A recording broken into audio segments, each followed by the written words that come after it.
KVS PRT 2023 के result में BEd अभ्यर्थियों को शामिल करने के संदर्भ में माननीय सुप्रीम कोर्ट में श्री दीपांकर गौरव जी के द्वारा दायर एसएलपी, जो कि बिहार की प्राथमिक स्तर की शिक्षक भर्ती में बीएड अभ्यर्थियों की एलिजिबिलिटी से संबंधित है, उसमें एक आईए दाखिल करके केवीएस पीआरटी से संबंधित मामला भी टैग हो चुका है। इस मामले में केवीएस पीआरटी के रिजल्ट, जिसमें बीएड का भी रिजल्ट जारी करने के लिए प्रेयर किया गया है, उसमें क्या कुछ हो सकता है, अंत तक जरूर जुड़े रहेगा। डिटेल में बात करने जा रहे हैं। नमस्कार दोस्तों, मेरा नाम है नीरज, आप देख रहे हैं कैरियर बिट यूट्यूब चैनल। अगर आप इस चैनल पर पहली बार विजिट कर रहे हैं तो इसको सब्सक्राइब करते हुए बेल आइकन को प्रेस करना ना भूलें।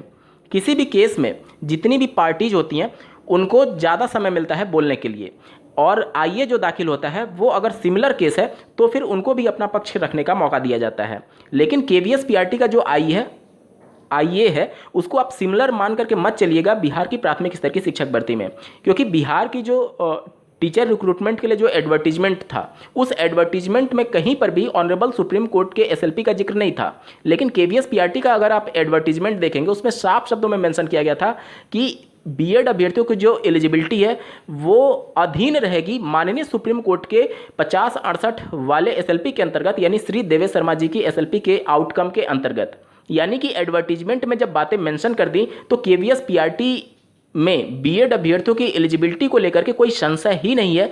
ये फैसला कब से लागू होगा, कब से नहीं लागू होगा, उसका कोई प्रभाव ही नहीं पड़ने वाला है केवीएस पीआरटी में, क्योंकि वो बातें एडवर्टीजमेंट में पहले से मेंशन की गई थी। और एडवर्टीजमेंट की जो शर्त है वो काफ़ी हद तक चीज़ों को डिसाइड करती है। अब चूंकि वो शर्त अभ्यर्थियों को पहले से मालूम था, जैसे बिहार का अगर आप ड्राफ्टिंग देखेंगे तो उसमें यही सब बातें की गई हैं कि ये नोटिफिकेशन पहले जारी हो गया था और फैसला बाद में आया। लेकिन जो बिहार के अलावा जो आईए केवीएस पीआरटी से संबंधित दाखिल है, उसके तो नोटिफिकेशन में बातें मेंशन हुई थी कि बीएड अभ्यर्थियों की जो एलिजिबिलिटी है वो ऑनरेबल सुप्रीम कोर्ट के फैसले के अधीन रहेगी। अब चूंकि जब फैसला आ गया, अब केवीएस पीआरटी रिजल्ट नहीं निकाल रहा है, वो अलग मैटर है। लेकिन यहाँ पर इस आईए का बहुत ज़्यादा उम्मीद रख करके मत चलिएगा, क्योंकि पहले ही एडवर्टीजमेंट में बातें मेंशन की गई हैं। तो केवीएस पीआरटी का मामला बिहार की प्राथमिक स्तर की शिक्षक भर्ती से थोड़ा सा अलग है।